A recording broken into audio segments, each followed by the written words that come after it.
محترم حضرات، بزرگوں، دینی اور ایمانی بھائیوں، ہجری کیلنڈر کا نیا سال شروع ہو گیا ہے۔ 1446واں سال محرم الحرام کے مہینے سے قمری تقویم کے اعتبار سے شروع ہوا ہے۔ چاند کا جو کیلنڈر ہوتا ہے، چاند کے حساب سے جو کیلنڈر بنایا جاتا ہے، تو اسلامی کیلنڈر بھی کہلاتا ہے، ہجری کیلنڈر بھی کہلاتا ہے۔ اس کا 1446واں سال شروع ہوا ہے۔ 1445 سال حضور اکرم صلی اللہ علیہ وسلم کے ہجرت کے واقعے کو گزر چکے ہیں، اور حضور کے نبی بنائے جانے کے واقعے سے 1455 سال پہلے حضور اکرم صلی اللہ علیہ وسلم کو نبی بنایا گیا تھا۔ 55 بھی نہیں بلکہ 13 سال ایڈ کریے، جو مکہ مکرمہ کا پیریڈ ہے تو 58 سال ہو جاتے ہیں۔ مکہ مکرمہ کے 13 سال جو حضور کے نبی بنائے جانے کے ہیں، پھر ہجرت کا واقعہ ہوا ہے، جہاں سے ہمارا کیلنڈر شروع ہوتا ہے۔ تو اس کیلنڈر کے 1445 سال میں 13 سال مزید اگر آپ شمار کر لیں گے تو 1458 سال گزر چکے ہیں حضور کے نبی بنائے جانے کو، اور اگر حضور کی پیدائش کو جوڑیں گے تو 1500 سال سے زیادہ کا عرصہ گزر چکا ہے، تقریباً اس کے آس پاس۔ میں آج کی گفتگو دو پہلوؤں سے کروں گا۔ ایک تو یہ کہ ہمارا جو اسلامک کیلنڈر ہے، ہمارا جو ہجری تقویم کا نظام ہے، وہ ہجرت کے واقعے سے کیوں جڑا ہوا ہے۔ حضرت عمر رضی اللہ عنہ نے اس واقعے کو کیوں بنیاد بنایا اپنی اسلامی تاریخ کو شروع کرنے کے لیے۔ دوسرا پہلو یہ ہوگا کہ ہمارا اور آپ کا نئے سال کے آغاز کے موقع پر کیا پلان ہونا چاہیے، کیا تیاری ہونی چاہیے، کیا سوچ ہونی چاہیے، اور آگے کے سلسلے میں ہماری طرف سے کیا پریپریشن اور تیاری کی جانی چاہیے۔ حضرت عمر رضی اللہ عنہ کے دور میں جب کہ اسلام پھیل گیا تھا، جزیرۃ العرب سے باہر نکل کر دوسرے ملکوں میں اسلام پہنچ گیا تھا، ایک اسٹیٹ سے دوسرے اسٹیٹ میں جب خط و کتابت ہوتی تھی، آرڈرز دیے جاتے تھے، حضرت عمر رضی اللہ عنہ کی طرف سے احکامات جاری کیے جاتے تھے، تو اس میں تاریخ کا بڑا مسئلہ پیش آتا تھا۔ لوگوں کو معلوم نہیں رہتا تھا کہ یہ پہلے کا لیٹر ہے یا بعد کا لیٹر ہے، یا اپوائنٹمنٹ پہلے کا ہے یا بعد کا ہے۔ اس کے پیش نظر یہ گزارش کی گئی حضرت عمر رضی اللہ عنہ سے کہ آپ کوئی ایسی تاریخ کا کیلنڈر طے کر دیں کہ جس کے ذریعے سے تاریخ کو جاننا اور پہلے اور بعد کے لیٹرز کو پہچاننا ممکن ہو سکے۔ تو حضرت عمر رضی اللہ عنہ نے ایک مشورہ رکھا، ایک میٹنگ رکھی، شورا کو بلایا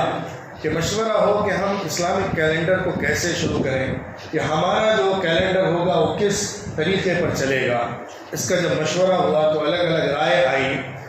غالباً یہ رائے بھی آئی ہوگی کہ حضور صلی اللہ علیہ وسلم کی پیدائش کو بنیاد بنا لیا جائے، حضور صلی اللہ علیہ وسلم کی وفات کو بنیاد بنا لیا جائے، بدر کے واقعے کو بنیاد بنا لیا جائے، اور بھی بہت ساری باتیں رہی ہوں گی۔ لیکن بالآخر حضرت عمر رضی اللہ عنہ کا فیصلہ یہ ہوا کہ ہم اپنی تاریخ کی بنیاد ہجرت کے واقعے سے رکھیں گے،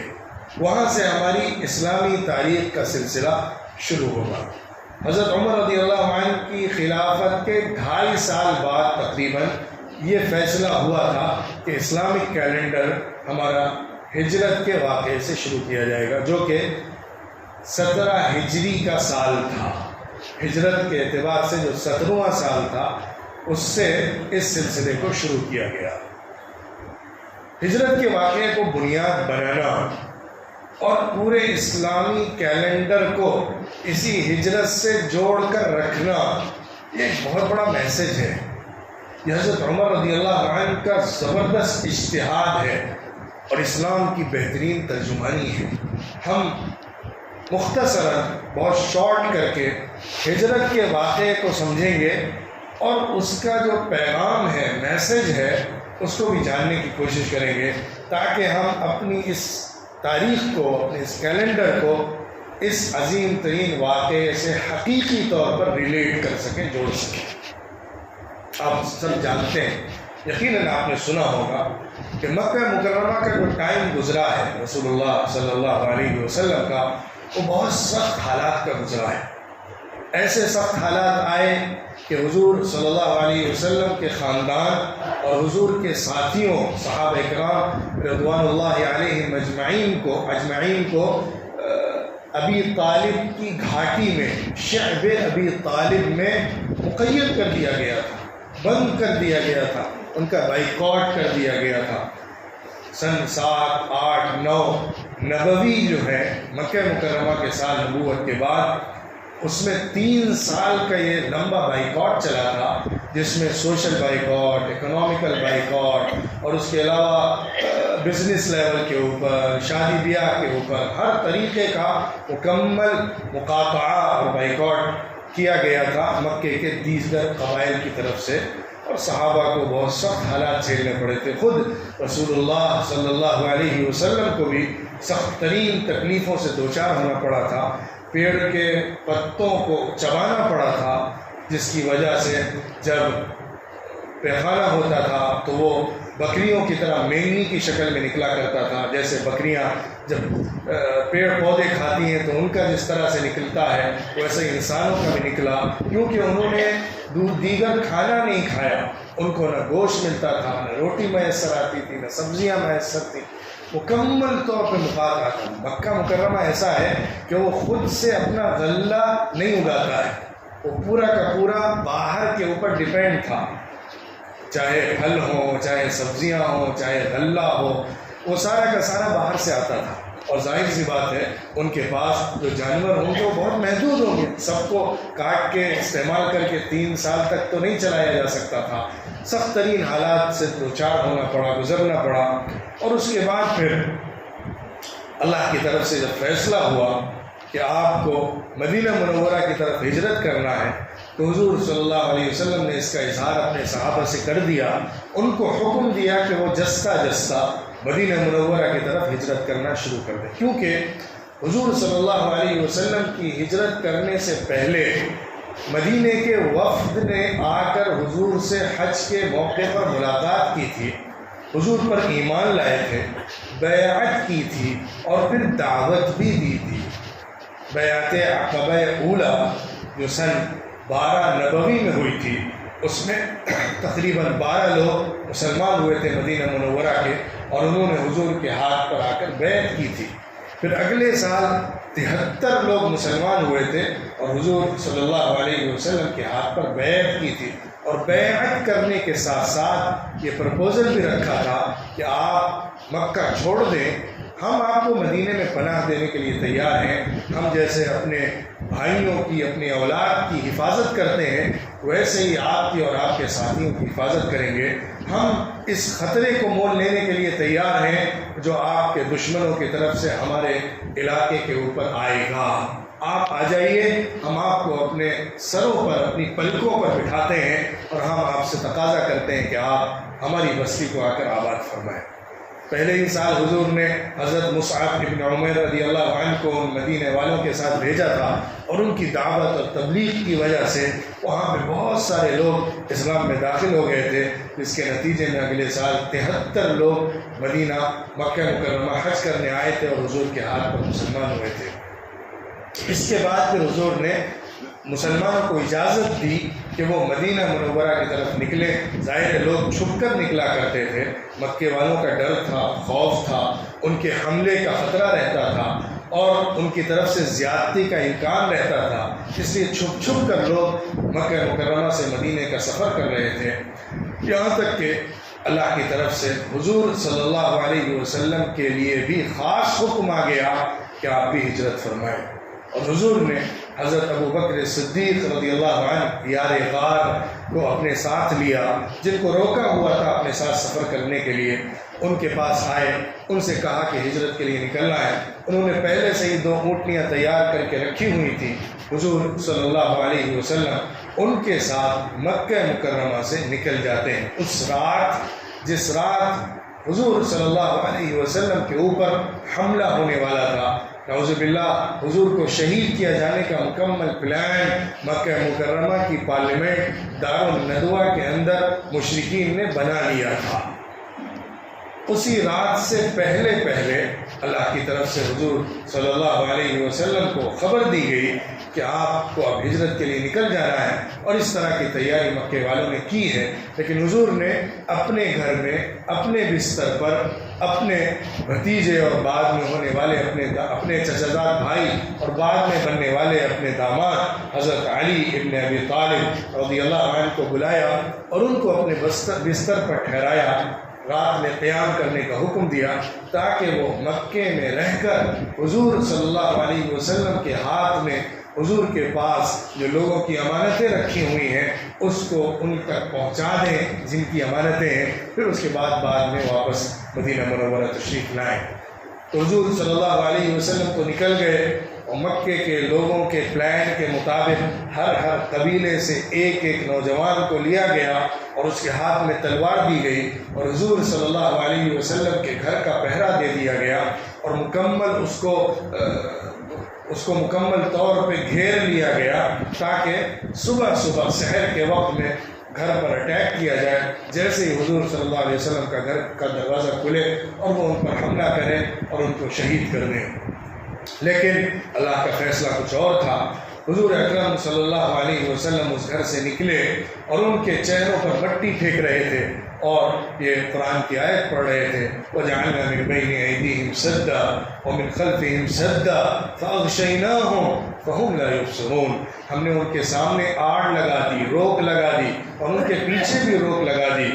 اور ان پر ایسا اندھیرا چھایا کہ وہ دیکھ نہیں پا رہے تھے۔ حضور صلی اللہ علیہ وسلم ان کے بیچ سے نکل کر گئے اور انہیں احساس بھی نہیں ہوا۔ یہ حضور کا ایک معجزہ تھا۔ بہرحال حضرت ابوبکر صدیق رضی اللہ عنہ کے گھر سے سفر شروع ہوا،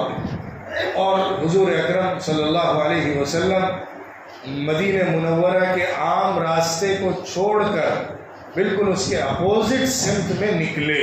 تاکہ جب تلاش کی جائے تو حضور تک نہ پہنچا جا سکے۔ اسی لیے وہ راستہ اختیار کیا جو غار ثور کی طرف جاتا تھا۔ غار ثور مکے سے مدینے کے راستے میں نہیں آتا ہے، بلکہ وہ بالکل اپوزٹ سائڈ ہے، لیکن وہ راستہ اختیار کیا گیا جو لمبا تھا، دور کا تھا، بہت گھوم کر جانے والا تھا، تاکہ مکے والے تلاش کرتے ہوئے وہاں نہ پہنچ سکیں۔ حضرت ابوبکر صدیق رضی اللہ عنہ جو حضور پر فدا رہتے تھے، قربان رہتے تھے، اور حضور کی رضا ان کی رضا تھی، حضور صلی اللہ علیہ وسلم کو خوش دیکھنا ان کی سب سے بڑی مراد ہوا کرتی تھی۔ وہ اپنا سب کچھ قربان کر دینے کو تیار رہتے تھے۔ انہوں نے مکمل تیاری کر کے رکھی ہوئی تھی، اور جب سفر شروع ہوا تو اس کے ساتھ ساتھ انہوں نے وہ سارے انتظامات کر لیے جو سفر کے دوران ضرورت میں پیش آتے ہیں۔ انہوں نے اپنی بڑی بیٹی حضرت اسماء رضی اللہ عنہا کو تیار کیا کہ وہ روزانہ کھانا تیار کر کے بھیجیں گی جب تک کہ ہم مکہ مکرمہ سے قریب ایک غار میں چھپ کر وقت گزاریں گے، اور اپنے دوسرے بیٹے عبداللہ رضی اللہ عنہ کو، جو حضرت ابوبکر رضی اللہ عنہ کے بیٹے تھے، اس پر مامور کیا کہ وہ اپنی بہن اسماء رضی اللہ عنہا سے کھانا لے کر حضور اور حضرت ابوبکر کے پاس آئیں گے اور ان کو کھانا رات میں دیا کریں گے، اور اپنے غلام عامر ابن فہیرہ کو یہ کام سونپا کہ وہ جو بکریاں حضرت ابوبکر کی چرایا کرتے تھے وہ اس طرح چرائیں گے کہ جب رات ہو جائے تو وہ غار ثور کے قریب رہیں، جب اندھیرا چھا جائے تو چپکے سے بکریوں کو لے کر آ جائیں اور دودھ ہمیں دے دیا کریں، اور صبح ہونے سے پہلے وہ وہاں سے واپس مکے آ جائیں۔ یہ ساری تیاری حضرت ابوبکر رضی اللہ عنہ نے کی۔ غار ثور میں پہنچے، اس غار میں جس کا منہ بہت چھوٹا تھا اور اندر کا حصہ بھی بہت محفوظ نہیں تھا، عام طور پر لوگ اس میں جا کر قیام نہیں کیا کرتے تھے، ایسے غار کو منتخب کیا گیا جہاں پر صفائی کرنی پڑی اور وہاں پر سانپ کا خطرہ، بچھو کا خطرہ اور دوسرے موذی جانوروں کا خطرہ موجود تھا، اس کے باوجود بھی ایسی جگہ پناہ لی گئی جہاں مکے والے کسی صورت نہ پہنچ سکیں۔ اسی موقع پر حضرت ابوبکر صدیق رضی اللہ عنہ کو تکلیف بھی جھیلنی پڑی ایک موذی جانور کی جس نے ان کو ڈنگ مارا تھا۔ حضور صلی اللہ علیہ وسلم کو آرام پہنچانے کے لیے، حضور کو راحت دینے کے لیے انہوں نے پورے سفر میں جس طرح خدمت پیش کی ہے، جس طرح محبت اور والہانہ انداز میں حضور صلی اللہ علیہ وسلم کا ساتھ دیا ہے، وہ اسلامی تاریخ اور سیرت کے اندر ایک اپنی مثال آپ رکھتا ہے۔ حضرت ابوبکر صدیق رضی اللہ عنہ اور حضور صلی اللہ علیہ وسلم کا قیام 3 دن تک غار ثور کے اندر رہا۔ اس دوران حضرت اسماء رضی اللہ عنہ کھانا بھیجا کرتی تھی۔ اب کھانا بھیجنے میں جس پوٹلی میں کھانا دیتی تھی اس کو بند کرنے کے لیے ایک دفعہ انہیں اپنا ازار بند 2 ٹکڑے کر کے آدھا کاٹ کے اس سے باندھنا پڑا تھا۔ ایک ازار بند انہوں نے اپنا باقی رکھا اور آدھا حصہ کاٹ کر اس سے اس کھانے کو باندھا جس کو بھیج رہی تھی وہ اپنے بھائی کے ساتھ۔ اسی لیے حضرت اسماء رضی اللہ عنہ کا لقب ذات النطاقین پڑا۔ حضرت اسماء بنت ابی بکر رضی اللہ عنہ کا ایک لقب ہے، ٹائٹل ہے، ذات النطاقین، 2 ازار بند والی۔ انہوں نے کیونکہ اس خدمت کو کرتے ہوئے اپنے ازار بند کا ایک حصہ باندھ کر دیا تھا، اس کو بطور فضیلت کے ان کے لیے بیان کیا گیا ہے۔ پھر عامر ابن فہیرہ بھی دودھ لا کر پیش کیا کرتے تھے اور خبریں مکہ مکرمہ کی پہنچاتے تھے۔ ان کے بیٹے حضرت ابوبکر کے بیٹے عبداللہ بھی خبریں لاتے تھے کہ مکے میں کیا چل رہا ہے، لوگ کدھر جا رہے ہیں، کیا دیکھ رہے ہیں، کہاں کہاں تلاشی جاری ہے۔ اور یہ خبر بھی پہنچ گئی تھی کہ مکہ مکرمہ میں ایک اعلان کیا گیا ہے کہ جو بھی رسول اللہ صلی اللہ علیہ وسلم کو پکڑ کر لائے گا اسے 100 اونٹ دیے جائیں گے۔ 100 اونٹ کا اعلان کیا گیا تھا، جس کی وجہ سے جو گھوڑ سوار تھے، ماہر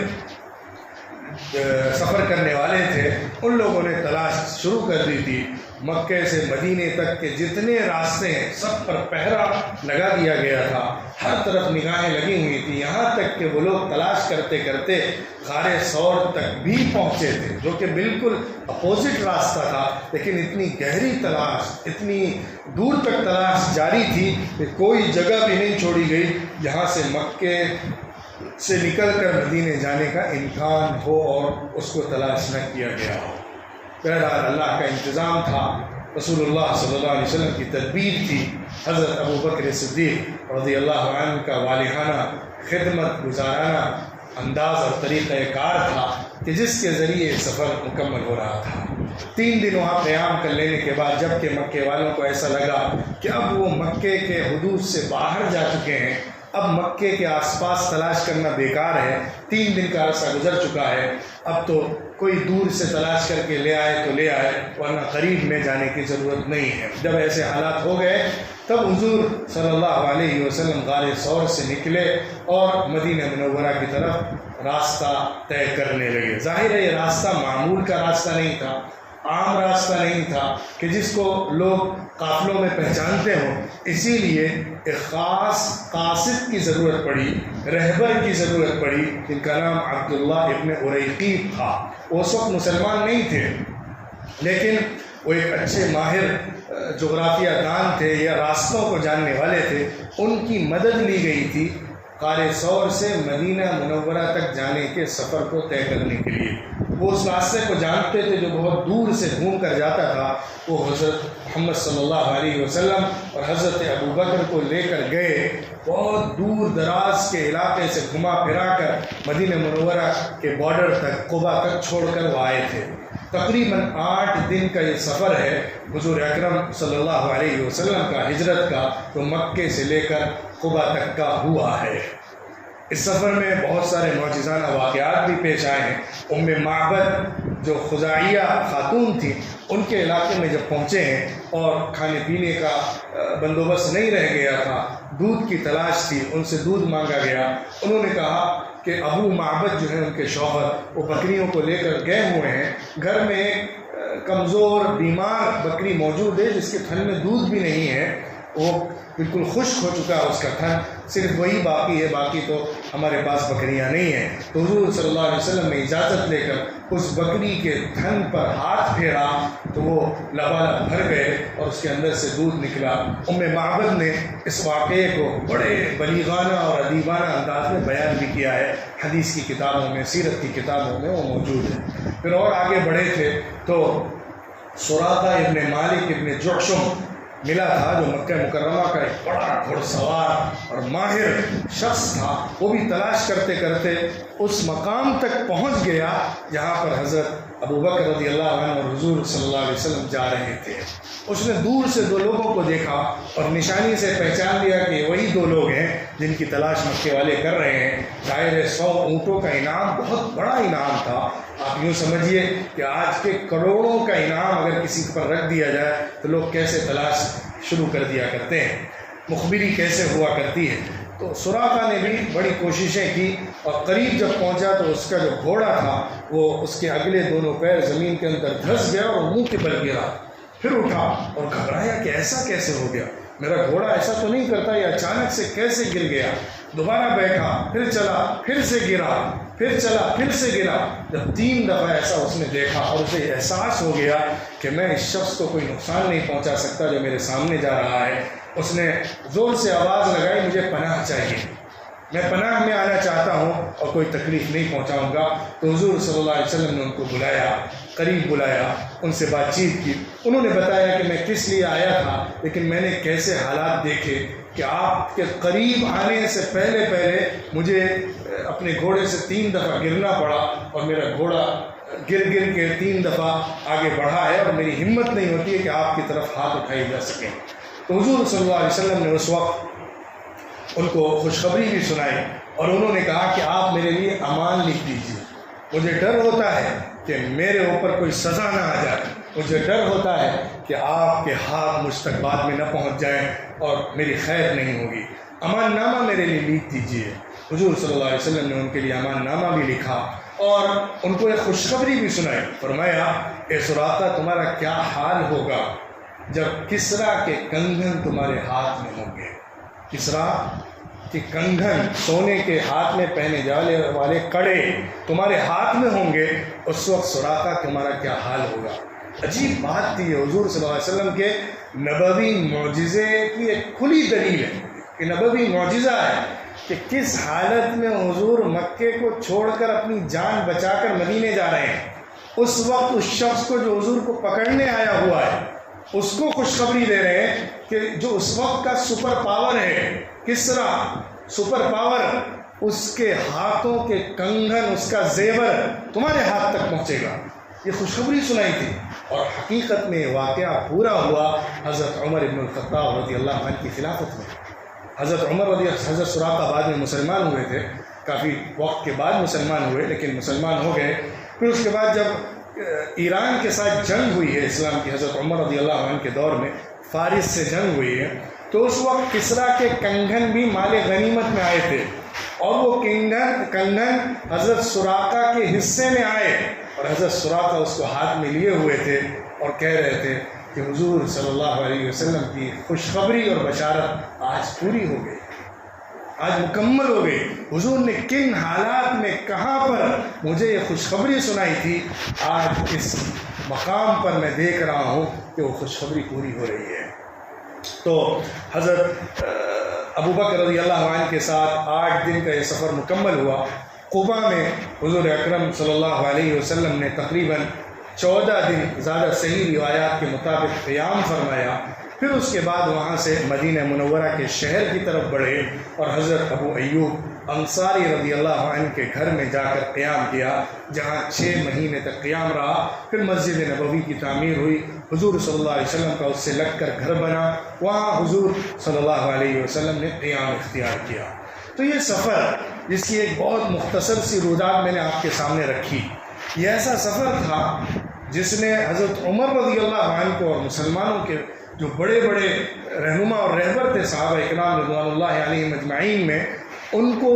مجبور کیا کہ وہ اسلامی کیلنڈر کو اس واقعے سے جوڑیں،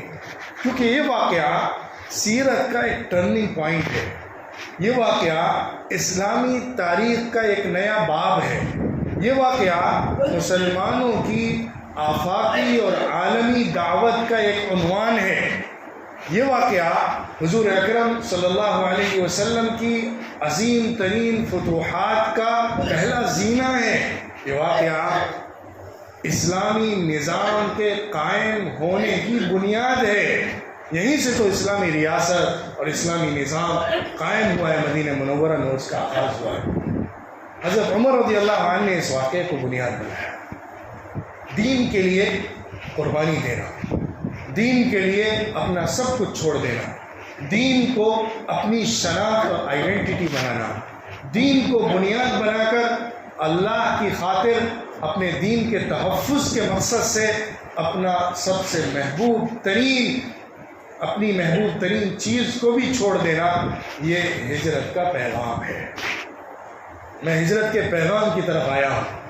ہجرت کا پیغام کیا ہے؟ اللہ کا دین سب سے اوپر ہے۔ اللہ نے قرآن میں بہت جگہوں پر کہا ہے کہ اگر تم اپنے دین پر عمل نہیں کر پا رہے ہو تو اللہ تعالیٰ کل پوچھے گا ان ارضی واسعہ، میری زمین تو بہت کشادہ تھی، پھر تمہارے پاس کیا عذر ہے کہ تم میری عبادت نہیں کرتے تھے؟ اگر اللہ کی عبادت نہ کر سکے بندہ اور دین کی وجہ سے اس کی جان کو خطرہ ہو جائے، اس کے ایمان کو خطرہ ہو جائے، اس کا دین نہ بچے، تو پھر اس کے اوپر ہجرت فرض ہو جاتی ہے۔ جیسا کہ مکے والوں کے ساتھ ہو رہا تھا، ان کا دین خطرے میں آ گیا تھا، ان کے لیے اپنے ایمان کو بچانا ممکن نہیں رہا تھا، عبادت کی اجازت نہیں تھی، نماز پڑھنے کی اجازت نہیں تھی، ان کے لیے کوئی گنجائش نہیں بچی تھی کہ وہ اپنے دین پر باقی رہ کر مدینے میں رہیں، قیام کریں، مکہ مکرمہ میں رہیں۔ اسی بنیاد پر ہجرت کا حکم ہوا تھا اور ہجرت فرض کی گئی تھی، یہ کوئی مستحب عمل نہیں تھا۔ ہجرت مکے والوں پر اور ان علاقے والوں پر جن کے لیے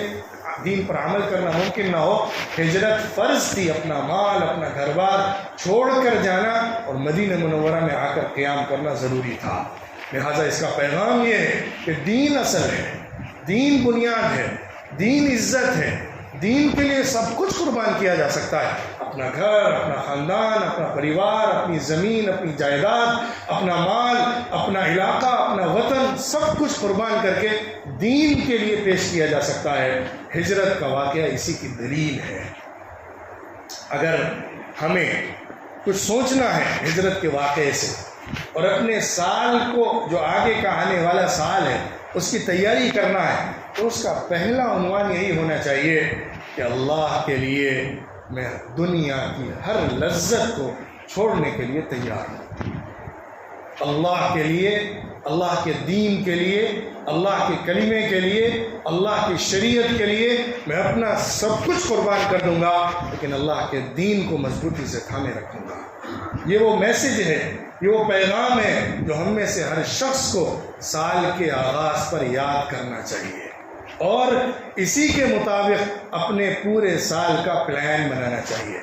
ہم پلاننگ کرتے ہیں نا کہ اس سال ہم اپنے بزنس کو کیسے آگے بڑھائیں گے، ہم پلاننگ کرتے ہیں نا کہ اس سال ہم اپنے گھر کے اندر کیا کیا کنسٹرکشن کریں گے، رینوویشن کریں گے، کیا کیا چینجز لائیں گے، ہم پلان کرتے ہیں نا یہ سال اس اکیڈمک ایئر میں بچوں کے لیے کیا کیا نیو پلانس ہم تیار کریں گے، ان کو کیسے آگے کا موقع دیں گے۔ اسی طرح ہم کو یہ بھی پلاننگ کرنی چاہیے کہ ہم اپنے دین کے اندر، اپنی عبادت کے اندر، اپنے دین کے علم کے اندر، اپنی دعوت کے اندر کیا کچھ کرنے والے ہیں، ہم کیا چاہتے ہیں، ہمیں کیا کرنا ہے، ہماری کیا ذمہ داری ہے، ہمیں کیسا بننا چاہیے اور ہمیں کیا کرنا چاہیے۔ اس کا خیال، اس کی فکر اگر ہم نے سال کے آغاز سے لی اور اپنے آپ کو اس سرے سے جوڑا جس سرے سے ہماری تاریخ شروع ہو رہی ہے۔ تاریخ کو یاد رکھنا ضروری ہے۔ جو تاریخ کو بھلا دیتا ہے وہ پھر آگے کا سفر نہیں کر پاتا ہے۔ جو تاریخ سے اور اپنے اصل سے اور اپنی بنیاد سے کٹ جاتا ہے پھر وہ کہیں بھی جا کر گر جاتا ہے۔ جو اپنے سرے سے جڑا رہتا ہے، جو اپنی بنیاد سے وابستہ رہتا ہے، جو اپنے شجر سے وابستہ ہوتا ہے، اسی کو بقا ہے اور اسی کے لیے بڑھوتری ہے۔ جو اپنے شجر سے، اپنی روٹ سے، اپنی بنیادوں سے کٹ گیا ہے پھر اس کے لیے بقا نہیں ہے، زندگی نہیں ہے۔ ہمیں اپنی بقا کو اسلام سے وابستہ کرنا ہے، رسول اللہ صلی اللہ علیہ وسلم کی سیرت سے وابستہ کرنا ہے، صحابہ اکرام رضوان اللہ علیہم اجمعین کی قربانیوں سے وابستہ کرنا ہے، اور سب سے بڑھ کر ہجرت کے عظیم ترین واقعے سے جوڑ کر دیکھنا اور سمجھنا ہے، تاکہ ہم اپنا اگلا سفر، اپنا مستقبل کا راستہ اسلام کے سائے میں اور صحیح دین کے تصور کے ساتھ گزار سکیں۔ اللہ رب العزت ہم سب کو توفیق عطا فرمائے کہ ہم دین کو صحیح طور پر سمجھیں، اور یہ سال جو ہمارا ہجری نیا سال ہے وہ ہمارے لیے، پوری امت کے لیے، ہندوستان کے مسلمانوں کے لیے اور عالم کے مسلمانوں کے لیے بہت ہی خیر کا باعث بنے، نئی فتوحات کا ذریعہ بنے، دعوتی اعتبار سے، فکری اعتبار سے اور معاشی اعتبار سے، سماجی اعتبار سے اسلام کے غلبے کا ذریعہ بنے۔ اللہ رب العزت ہم سب کو صحیح عمل کی توفیق عطا فرمائے، گناہوں سے اور برائیوں سے محفوظ فرمائے۔ وآخر دعوانا ان الحمد للہ رب العالمین۔